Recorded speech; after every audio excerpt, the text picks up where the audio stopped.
Are we,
You're watching Cable 2.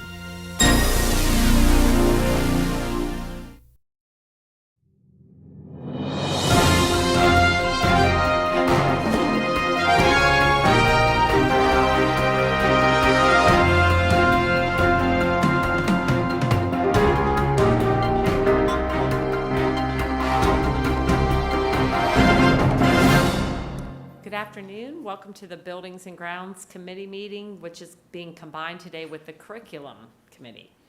All right, we're going to start with our first discussion item. It's the Vogue Tower option and lease agreement at Clemens Elementary. Mr. Walker. Good evening, Chairwoman Crowley, Committee, Superintendent McManus. This may look familiar to you. If it does, this is a similar agreement that you agreed upon a while back with the North Forsyth project. This location is located at Clemens Elementary. You can see the map before you. This area right here, if you can see the mouse or the circle, it's at the far southern tip. Actually, right behind it is the parking lot for the public library. And to the left of that, this is the fire department for Clemens. And so we've had some conversations with Mr. Jerry Brooks out there about some access into here, should they construct that tower. And, sorry, Kevin, if I hit that. And so everybody is kind of on board with that. You'll notice in the agreement, though, that there's no kind of dates on the lease, and that's just because once this board should approve the lease, it has to go to the Village of Clemens and go through their process, governmental process of kind of an evaluation, permitting process before it's finalized. But the first step is to get board approval and then move on from there. And so it will come back at a later date. Just a really quick update, the North Forsyth project, just so you know, is right now planned to be finished construction at the end of this year. So December, here just a few weeks from now. So it takes a little while to go through the process, but this is the first step to move this forward at Clemens Elementary. I'll entertain any questions, should there be any. Any questions? Yes. I just know that previously when we've talked about cell towers, there were people who were all worried about whether they were dangerous, and I'd just like you to address that directly. Yeah, they have some information and data that I'll bring back to you around that. The technology around it's changed, even the size of the towers and the amount of space around it's changed pretty drastically, so that doesn't seem to be as a concern anymore, but you'll see that when we come back with the final drawings, how kind of scaled down things are in today's world. Yeah, I would just like you to make sure to address that with whomever you present it to, that because people will bring up those questions or have historically, just make sure that's part of the presentation, please. Yes, ma'am. Okay, any other questions? Great. All right, we're going to move on to Brunson Elementary with Nick Seba. All right. Good evening, Chair Crowley, members of the committee, and Superintendent McManus. So item up for tonight's consideration is a guaranteed maximum price for the demolition of the Thomasville furniture buildings located at 1201 North Patterson, which is the future site of Brunson Elementary School.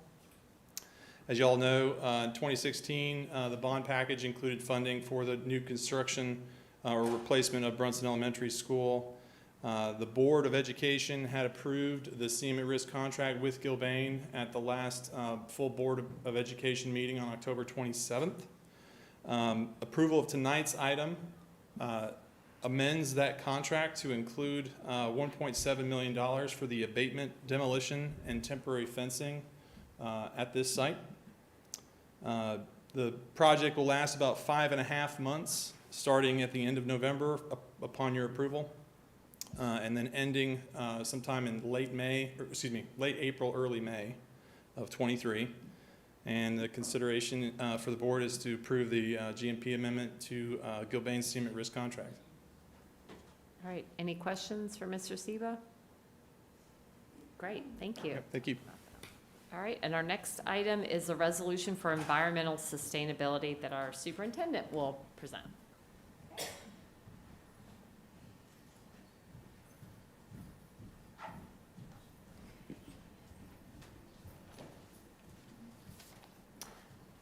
All right, this is going to be a joint effort with some other staff members.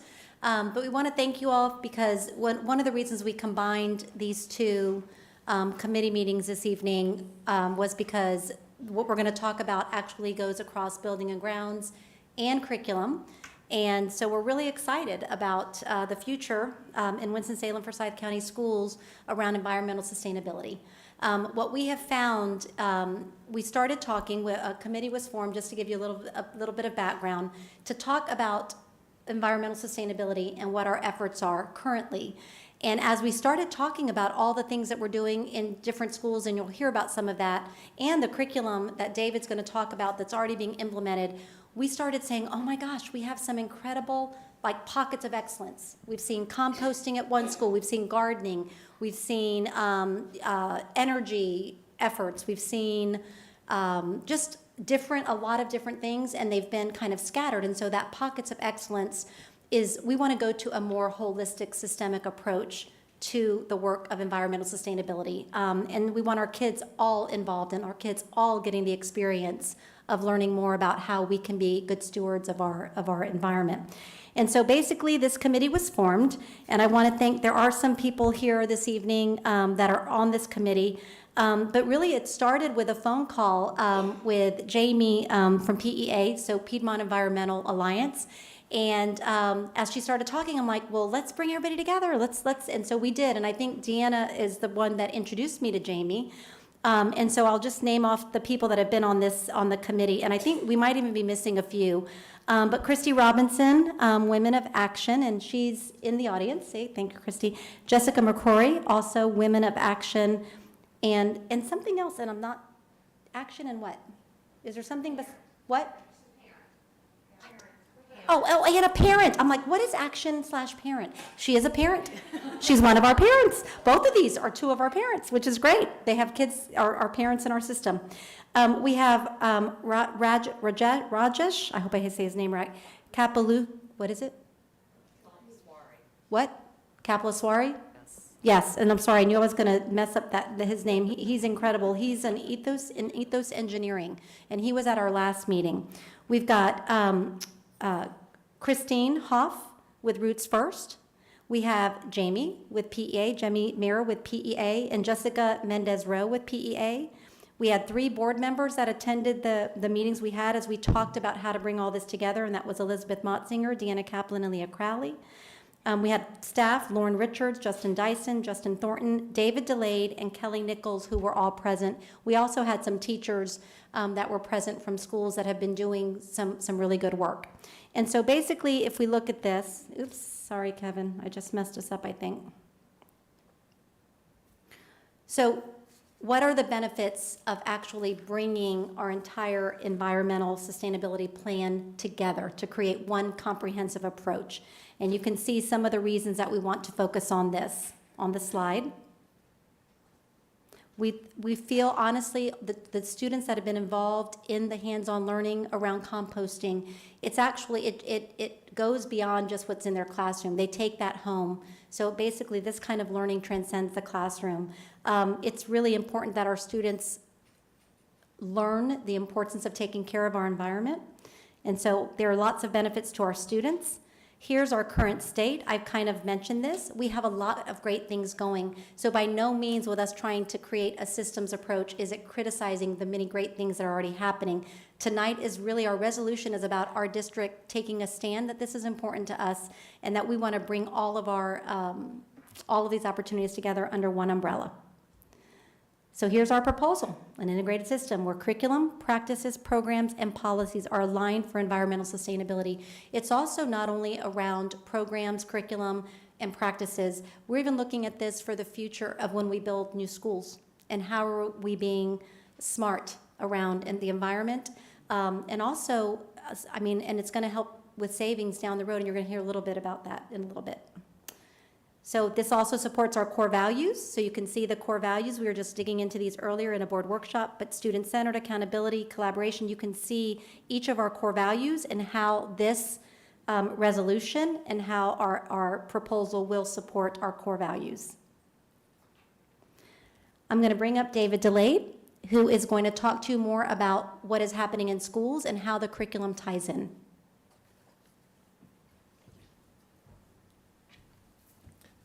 Thank you, Superintendent McManus and Board. I'm Dave DeLay, Director K-12 Science. And when this committee met, we were very high energy. And it was all around what we do every day if you're a district employee, is around our students, right? That's all we think about, breathe about, is our students. And we came up with these great focus areas. And you can see these focus areas on the screen. And through natural discourse of our state science standards, it just so happens that our students, K-12, are already learning about these focus areas in some shape, form, or fashion in our school district, in our classroom walls. But that's really where it ends, y'all. It ends in our classroom. Superintendent McManus says we want this learning to transcend out of the building into the community where the students are when they arrive at school, when they dismiss from school, when they're walking to the cafeteria, can they live and breathe these focus areas? And in our state science standards and our curricular connections, as you can see on the screen, we start the process with our students, as you can already see, at a very young age. Some at the kinder level, some at the 3rd grade level. And through our focus area of cleaner energy and smaller carbon footprint, we begin the conversation with our students in the science classroom. Hey, how can I be a good practitioner and a good steward of the environment around energy? And really, that's where it ends. Teachers go on to the next unit. If you were a former teacher, you know you went on to the next unit, maybe did some spiral review. We never really hit on it again. This proposal is really going to transcend the classroom walls where our buildings are going to live and breathe smaller energy carbon footprints moving forward.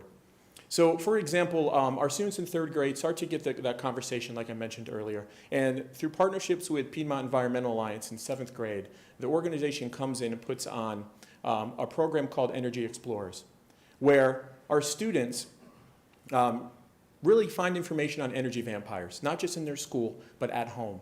Those students get to go home, have a conversation with their parents, and say, hey, mom, dad, aunt, uncle, grandma, we can maybe save some energy costs if we start to unplug these energy vampires. They can come back into school the next day, have a conversation around those, and then they can do an energy audit in their buildings. But here's the big gap stop. They're going to go to an adult. We have to talk about changing mindsets of our adult behaviors in our school. They're going to say, hey, principal such and such, how can we save energy in our buildings? And then we get the big head scratch. That's a really good answer. Let's go research that. And that's been the common practice. But what about now if we can transcend the walls and really do energy audits in our schools? So students now are not going to learn just in the classroom, but learn as they're walking through the school to the cafeteria, or have a conversation with their family members about this at home. When we talk about recycling, compost, and waste, we have SPEES doing relaunching their program of composting of their trays. We start this conversation, you can see on the screen, very young age with our kinder level. Each elementary school in 1st grade has access to our STC soils kit where they can become exposed to do composting at a very small scale with worms in their classroom. And our students are so excited at that age, they go home and say, hey, can we try this at our home? Or hey, can we try this in our school? And we all know we have a very small site where that's occurring in our campuses right now. And the next one's a little hard for us in a science classroom, to be honest with us. When we talk about sustainable grounds and learning landscapes, we can go to our beautiful campuses that we have, each one unique in its own way. But I challenge you, can you really think of a great learning landscape that our students have to learn in outside? You might talk about small community gardens, maybe a nice outdoor learning classroom, but that's really where it stops. Some schools don't have that. With this proposal, we really like to start small and then really explode that, so to speak, in the concentric rings throughout our district and really make the flexibility and fluidity where we can take these focus areas and transcend learning, not just in the classroom, bring it to the communities and the entire schoolhouse. Okay, I think next up I'm going to bring Lauren Richards up to talk about the operational aspects around these focus areas. Thank you. Thank you, David. So I really can't say the curriculum piece any better than David. He hit the nail on the head. But when we talk about diving into the 3 areas outside of the classroom, just as he spoke on, our students are asking us, well, what are we doing in our facilities? I can take this home, but I don't see it every single day as I'm walking on our campuses and walking through our hallways. And so some of the items that we're looking at from a cleaner energy standpoint is doing the audits that David spoke on. And so getting out into the schools, seeing how our equipment is working and operating. Is it efficient? Is it clean? Is it functioning appropriately? And how are our teachers using their classrooms? What are things that they can be doing to model those behaviors as well? Celebrating and highlighting our teachers and our administrators that are doing these things in the classroom and throughout their buildings. Those of you that have been on the board for a number of years probably remember the Clean Green campaign and Energy Star Awards, and really amping those things back up and celebrating all of these things in pockets throughout our district and bringing them more to the surface for all of our campuses to be doing. Putting energy dashboards in all of our campuses so that they can correlate directly what's happening in their building, in their classroom lessons, and they can see if we turn the light switches off, what happens to the energy in our building today, and really making that connection. I'm going to talk later in a presentation about how some of all of that is going to come together for our schools. Looking at recycling and composting, David referenced SPEES. We had a great, robust composting program with the help of many of our parents and other volunteers prior to 2020, and so they are actively working today to revamp and kickstart that program again, and then working over the next several years to bring 5 more schools on next year, and then maybe 10 more schools on the next year, so that within a couple years' time, we have schools where our students can go from K through 12, all the way through, and compost at every school that they're attending. Also amping up recycling programs, talking about the importance of recycling and supporting and sustaining our environment. When we talk about sustaining our grounds and our landscapes, that's another piece. We all take a lot of pride in those perfectly manicured green lawns, but what about our natural spaces? What about our gardens? And so partnering with Forsyth, looking at areas on our campuses that we already have a robust amount of trees, but then some of our more urban landscapes where there's opportunity for more green, for more natural landscape that kids can learn about and take that classroom outside and learn about nature regardless of where they may go to school throughout the county. And so those are some of the ways that operations is looking to support this effort. We get a lot of outreach from our students about projects that they're working on and things they want to see, and so really amping that up to the next level and putting that into practice every day. I'm going to turn it back over to Ms. McManus to wrap it up and share a resolution with you. Thank you. So what this is not is adding some type of program across all of our schools. That is, I know we do that sometimes. This is not one of those times. This is about actually, capitalizing on where things are happening and just provide support to make them better, and then start to expand this through people, through our leaders that want to do more. So like Lauren said with the composting, it would start, in some schools and then expand and eventually all those that actually can handle it, that would be able to do that. But it's not just that. I mean, there's so many other layers. Now, when Lauren, after this, is going to talk more about an energy effort, something that we're going to do, that would go across all schools, because it's not asking people to do much more than conserve energy by turning off lights and do other things. You're going to hear about a little bit more about that. So I think to close out, this is really just us as a district trying to, number one, bring all these things together under one systems level approach, and also then show our commitment through a resolution. Our county adopted a resolution a few years back about being environmentally conscious, and so this is our effort to do the same and to really just make sure that our students are experiencing this. I mean, this really, their future depends on it. So here is our proposal, our resolution. Whereas the Winston-Salem Forsyth County Board of Education holds these core values that we are student-centered, hold ourselves accountable, believe in collaboration, strive for equity, hold high expectations for students and staff, and act with integrity, and we commit to including environmental sustainability into the decisions we make around operations and curriculum. Whereas we are student-centered, we believe in authentic student engagement, and will work with them towards creating a sustainable world now and into their future. Whereas we hold ourselves accountable to make decisions around sustainability that will include operations, curriculum, policy, and programs in measurable ways.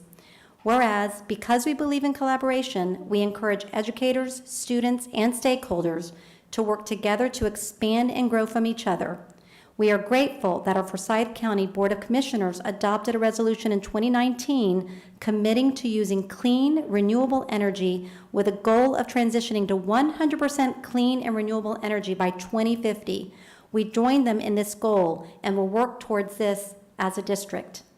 Whereas we are committed to equity and we believe all campuses should be beautiful, contain natural habitats, and engage all students in positively impacting the natural world.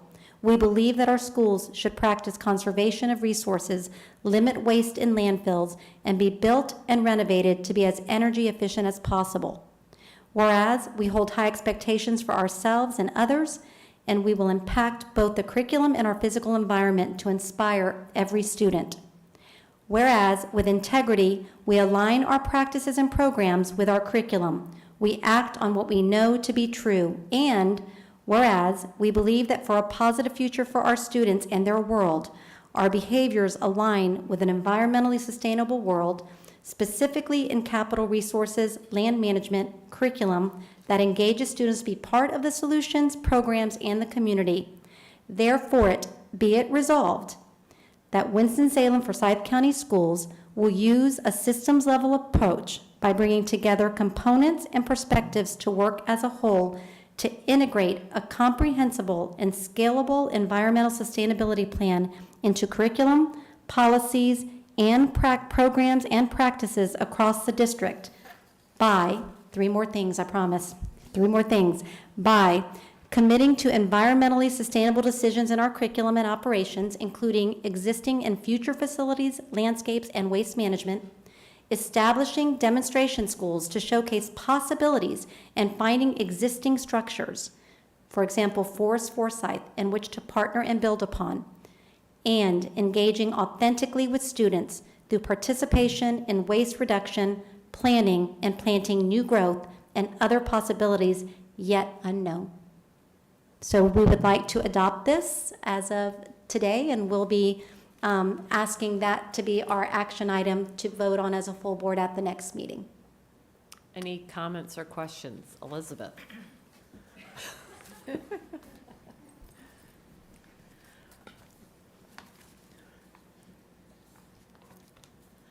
This is so important, and so many people in our community and in our district and students, I'm thinking of Austin Smith right now, that this is saying we believe in your future and that we're going to be with you, working together. So, thank you. Thank you. Anybody else? It just is, and I echo everything that Elizabeth says and everything that she's feeling. You can't ask us to do board videos before we come up here, right, Elizabeth? And so on that note, though, Elizabeth and I were talking about sometimes we see things different, but I appreciate, I like the idea of bringing things together and doing what makes sense. Some of the language in the resolution I have a little angst with, only because I feel like we just left a budget meeting, a finance meeting, and some of this is great, but we also know, I think I remember back to like the composting of the trays. I'm not against that, but we also know that some of that has extra dollars that have to be associated with it. And so I think we need to make sure we can bring this in to where we can meet all of those budgetary goals that we know we need to meet. So, where we say that we're going to be 100% clean and renewable energy by 2050. Maybe we are, but, if we're buying electric buses, how much more is that costing? Solar panels, what's the investment? Just to do it in a way that makes sense, to make sure that we don't have things plugged in or to turn lights off in parts of the building that aren't being used, absolutely. Yeah. But I'm not in favor of putting something in that is such a burden and it's more cost than we have. Yep. And we were talking about we have a lot of needs. Correct. And we run out of dollars for that. Yeah. So as long as it's done in a very common sense way, I have no problem with it. But some of this seems a little lofty. Yeah, I think that by 2050 was the county goal, and we're going to try to do our part in supporting that. But I think something that was really powerful earlier in our conversation around we all own what happens with our students, since our students are citizens of our community, that this is not just our responsibility. This is a responsibility of our entire community. And so I do believe that as we think about that, and those were your great ideas of what is the county's role.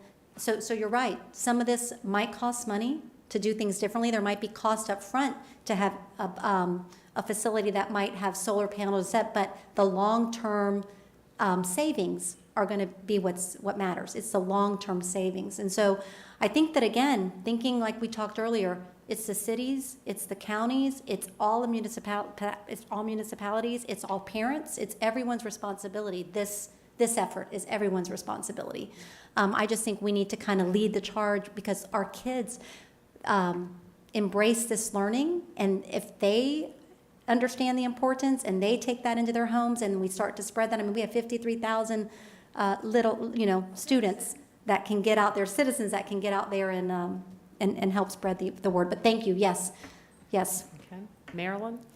I think it would be interesting, to Daniel's point, I agree somewhat, but I think that it would be interesting through the years to figure out how much savings we're making from certain things, and allow people, especially our students, to know that. And also, just as a point, and I'll probably get this wrong, but the Career Center, whenever that building was built, was the first school that had a green roof, and we were recognized nationwide for for the architectural thing of that and what that was. So just saying, we in the past we have done some things too. So that was because I know we had some architects come and look at it and whatnot, and is Daryl around? But anyway, I probably got the name wrong. But anyway, so.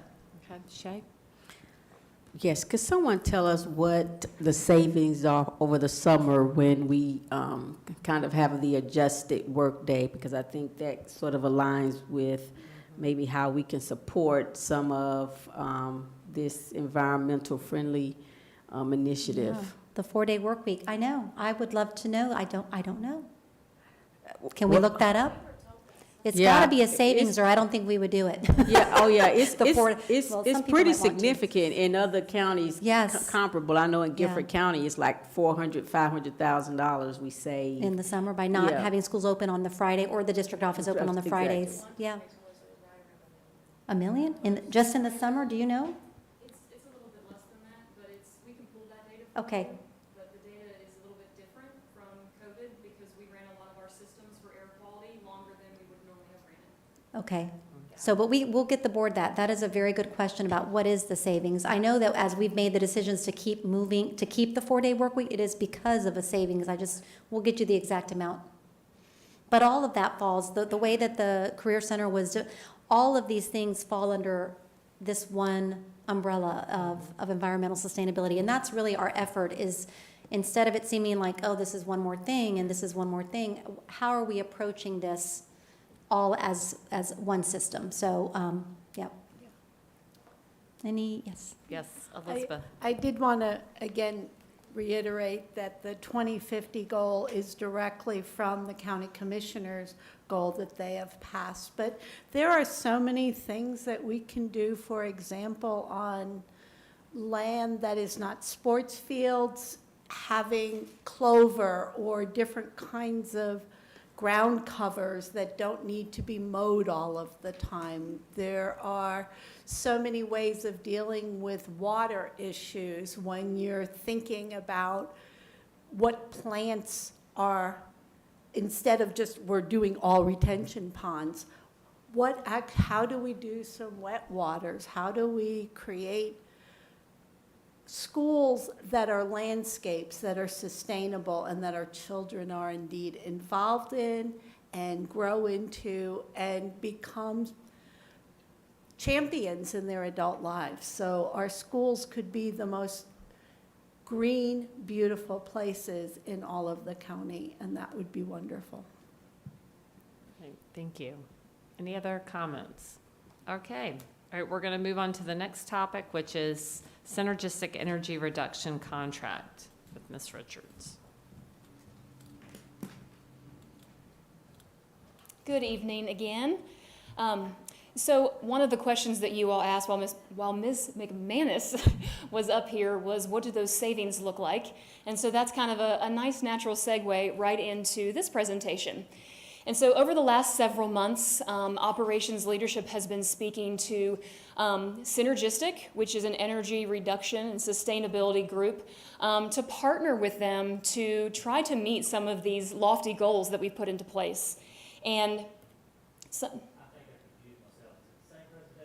no.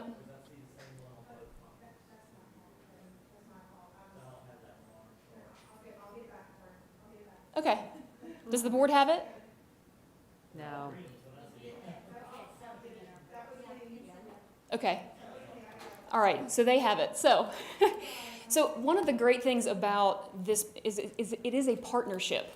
And so a lot of times we may hire a consultant firm to come in and give us an assessment and give us a bunch of data and information, and then they walk away and we have that information to move forward.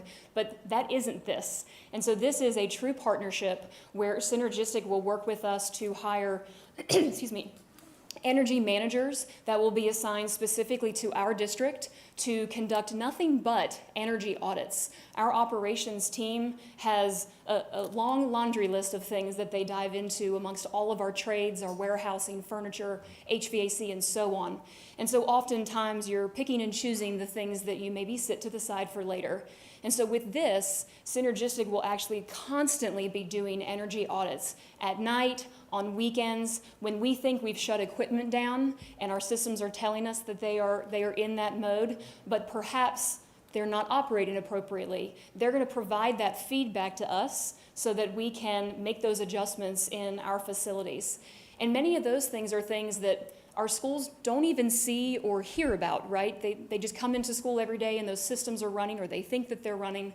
And so when we talk about things like shutting off light switches or turning the Promethean board off, while those things are extremely valuable, that is not the crux of this. It is so much bigger. It is a 360-degree approach to a building. And so that partnership is going to allow us to look at all things energy in our facilities, and through that partnership figure out new ways that we can find energy reduction.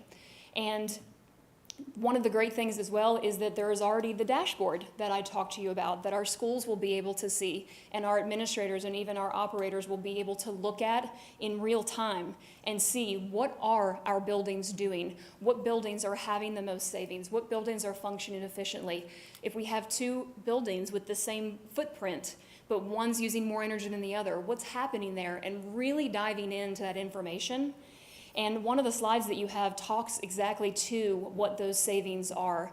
And so over a 5-year partnership with Synergistic, we are anticipating in them analyzing our data of having a 6.8 approximately savings over that 5-year period. And just as Ms. McManus said, I don't know why I'm struggling with that. This will allow us to put money back into deferred maintenance that we've been talking about for a number of years to create even more savings, like automated light switches, solar panels, those electric buses or electric fleet vehicles, and other things that we want to explore and do to really make this a long-term sustainability effort. Oh, and I'm done. And there's my presentation. Thank you, Kevin. You rock. And so tonight I do have... I don't have it in mine. Okay. It's not coming up in, Well, I'll go through them. yeah, we don't have it.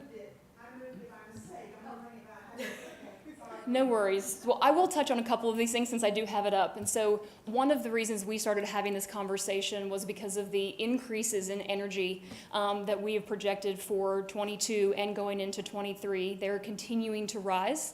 And so the savings that you see are coming directly from funds that we have budgeted for paying for utilities.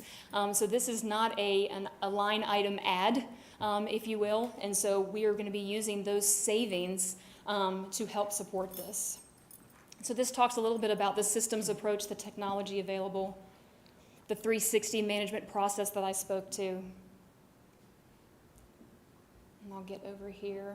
There's a lot of community information. I think it's also important that I touch on going back to the curriculum that David Delayed spoke to. This is another thing that Synergistic does. They have materials and curriculum for teachers readily available that they can incorporate and use that building data and use those lesson plans to enhance learning about sustainability and environment. And so this was the last slide that I was speaking to, looking at that bottom line, excuse me, over that 5-year process. And working with our team. They will be working alongside and will be coming and bringing updates to our board to show you exactly the work that we're doing to support these savings and educating our teachers, educating our building administrators, and hopefully making this something that is very fluid in their day-to-day. We also know that our principals can be relatively competitive, which is also a good thing, and we can create a little bit of healthy competition as well, but making it really seamless through this process. Are there any questions from the board this evening? So I know we've had a lot of conversations about that if they don't find the savings, this does not become a cost to the district. Is that correct? Correct. So it is a performance-based contract. It is designed to provide those savings to us. I do, in hearing the information and talking with Steve Jones from Synergistic, who's here this evening as well, they're very confident that these savings can be found. We talked to other North Carolina counties that work with Synergistic to learn more about the program and make sure this was the right direction for us. And all the information was very compelling and very, very positive. Any other questions for Ms. Richards? Ms. Parker? So there's no way we will lose money, correct? I think there's always the possibility, but that is not the goal. And I think with the right partner, and I think our operations leadership staff at the helm, there is very, very minimal risk. But I'm not going to stand here and tell you never, no way, not Okay. possible. And in line with that, so if, let's say, worst case scenario, and I believe we probably will have savings. I'm just playing devil's advocate here, but anyway, so are we under contract for a certain amount of time, or can we at any time, if it's not working, it can, are we under obligation, and for how long? And Yeah, so we are currently reviewing contract language to make sure that everybody is comfortable with that information. It is a 5-year contract agreement, so that there's a lot of effort to go into this up front to do all of our building assessments and see where we are. You know, we are currently running somewhere between $1.20, $1.25 a square foot. We're hoping to get that down to, say, 97 cents a square foot, somewhere in there. And so there will be a lot of upfront effort. And there is a cost associated for any contractor, right, to make that investment. But I think that commitment to find those savings is very valuable. And so we will have language in there to ensure that there are opportunities to terminate an agreement on either side so that it is fair for both. I'm sorry. Go ahead. I was just going to go ahead. No, you go. No, I didn't know if, so one of the most appealing factors of this contract and going into a contract was that there wouldn't be money going out unless there was a savings. So I don't know if Steve could address that, but, because we're not, again, I think they had to do their homework. They did. On making sure that that there were potential for savings. Steve, could you address that? Because again, that was the most appealing Yeah, you're part of perfect. this. Well, thank you for allowing me to Yeah. be here, Madam Chair, and the board. Before I answer that question, if I may, say something that I think is so impressive here. I'm retired political public servant my whole life. I worked for the city of Montgomery, Alabama for 27 years. This is the third job I've ever had. When I retired, I failed retirement, but I hired this company, and I knew that the moral compass was north, and that's why I came to work here, because I believe in everything that we're talking about. We did it completely backwards. Montgomery Public School System, which is a council on Greater City School, just like y'all are, they started an energy program. And then Alabama State University, which is a university that's in Montgomery, started the same energy program with Synergistic. And the mayor came to me and said, what are we not doing? Why are we not leading by example? The kids are leading by example, and we are not. I think this is just a great commitment that the district is making with the students. Coming from the political world, and Lawrence heard me say this 1,000 times, used to be to get a vote, I'm 56, so 30 years ago, was asphalt and crime. If you could show that Part 1 crime was down and you put a little asphalt on the street, you could get a vote. The third leg on that stool today is sustainability. This younger generation, these millennials, want to know, what are you doing for our environment? and their kids are wanting to know too, and I believe heavily in it. That's why we're here talking to y'all. We are very, I don't want to say picky who we do business with, but it is a commitment. It is a commitment to make a behavioral change, and we are at Winston-Salem because we know the value and the atmosphere here. Wow, that was a long way to not even answering your question. Yes, if you look at that chart up there, the question was asked, I think, is there any way to lose money? I am with Lauren. There is always something that could go completely wrong and you could lose money. We contractually guarantee through the contract that every dime you pay us in fees, you will recover in savings or we will pay you the difference, period. There is no ambiguity there whatsoever. Talking about some of the Council on Greater City Schools that we're at Indianapolis Public Schools. We're at Cleveland Public Schools, Jefferson County, Alabama, Pinellas County, Florida. And we base our metrics on performance to metrics. So the number at the bottom that you see, 6.8 million, that is what we are saying that we are projecting that we will put back into the coffers of the district after all the fees are paid. We take all of the risk on that first line, and it's a number. It's a big number. But we think that the ROI, we guarantee that you'll cover that. And right now, nationally, I think we're at 102% to metrics, over 1,500 clients, which means that we're pretty positive that we're going to hit these numbers. And it is an expensive endeavor on our part. Like Lauren said, we're pushing uphill because we are going to build a model of every single school you have. There's no two school, like every child, there's no two children that are the same when you're teaching them mathematics. There's no two buildings in your district that are the same. The one that was built in 2020 is not going to perform the way the one that's built in 1920 is. It's important to us that we build that model. A point that I wanted to stress that Lauren was orated very well is we do set performance metrics for our schools, but we measure them against themselves. So a school is measuring against itself, not against other schools, because that is not fair.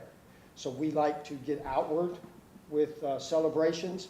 I was a junior patrolman back in the early 70s, I guess. We love to have little energy management teams throughout your elementary schools. We just think that that is something, Pinellas is one that we've done that so well in Cleveland. You know, just they make it their thing. But then on the STEM and STEAM side of it, we take that physics, we take the wet bubble, we take the carbon footprint, we take the greenhouse emissions, and we put it into curriculum to where they're studying what their school is doing, not what's just coming out of a textbook. So I'm very passionate about this. We're excited about being here. We're excited about working with Lauren and her team.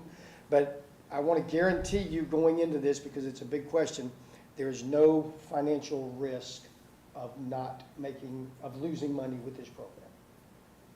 Was that the 30 seconds I was given?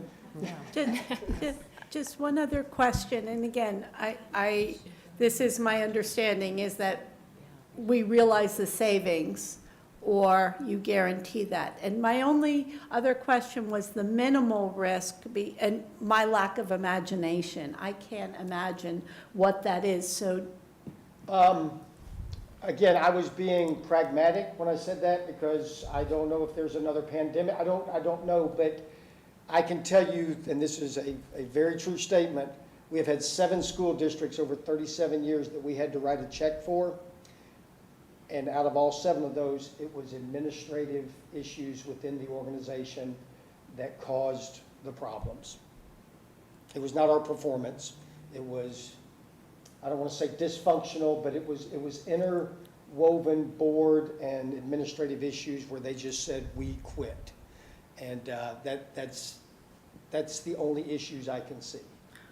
Are we on a timeline of having to do this at this case? The reason I say this is, and maybe we can just make an exception, only because tonight on our action items, it says consider approval of the contract, but we've not seen the contract. Yes. It doesn't say the program. It says the contract. Correct, and so I think that's just a language error, honestly. And so you're not approving a contract as a committee, and so it would be full board. And so our discussions are to get that to you ahead of time so that you all are able to take a look at it before the full board is doing anything to vote a contract into effect. So that should read, and what we could say tonight is we're considering maybe entering into this program. I mean, before we see the language, and to Elizabeth's point, I don't want to vote on something I haven't read. Any other comments or questions? I have one question, and that is, how austere, what is the limit on how much energy, are we going to be asking kids to wear their winter coats in the classroom? So, and that was one thing that Superintendent McManus asked as we came in here. I will say this first and foremost, degradation of the classroom environment, comfort in the classroom is non-negotiable. So it is not turn off the lights and turn the heat off and turn the air off and let's save a bunch of money, but because I can promise you, in the world of social media, the first time a kid says that they don't have the air conditioner running in August in the middle of North Carolina, that we've got a problem. I'm going to get that phone call. Yeah, she's going to get that phone that's a call. problem. We make sure that, and we do find, honestly, ma'am, that as this progresses, because we are so micromanaged on your equipment and optimization, that we improve the quality of the classroom environment. The proclamation you're doing tonight is awesome. I have written one as well. I don't know if you've seen that.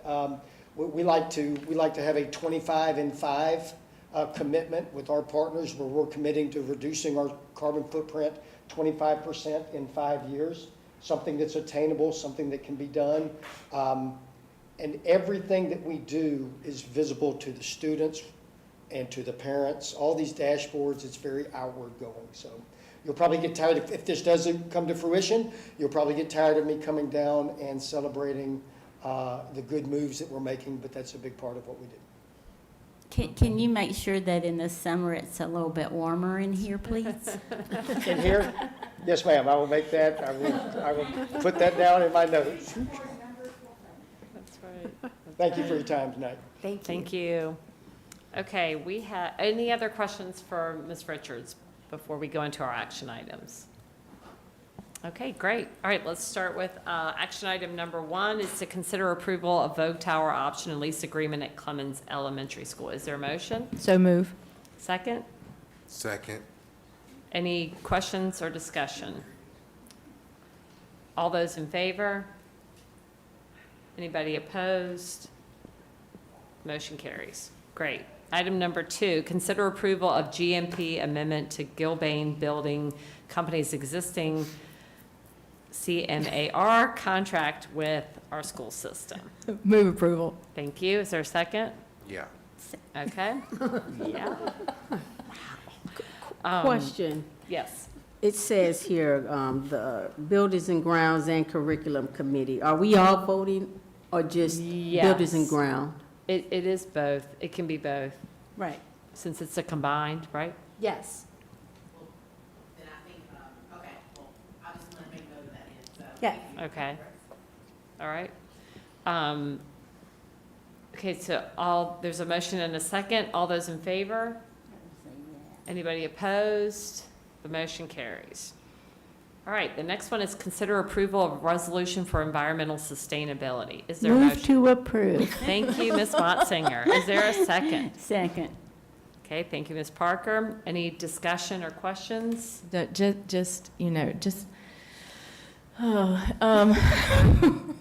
long as we're not vilifying some of our other energy sources in our curriculum, or that's not, we can all cohabitate together just a little, and I just don't want it to be, demonizing of energy sources that we currently use more of now, that we can move forward in ways that make sense and not overdo it. I think that's a good point, and you should have a diverse energy portfolio. It's not about just one source. Okay, any other questions or comments? All those in favor? Anybody opposed? Motion carries. And the last item to consider is approval of synergistic energy reduction program. And I took the liberty to change contract to Right, program. and this Thank is you. getting us out of committee, and we will all see the contract before it. So I move to approve. Second. Thank you. Any discussion or questions? Good. All those in favor? Anybody opposed? The motion carries. Thank you very much, and we are adjourned. I would like to call the meeting, oh, yes. I would like to call the meeting to order. May I have a motion to go into closed session to discuss a personnel matter? Yes, so moved. A second. Second? All in favor? Okay, thank you.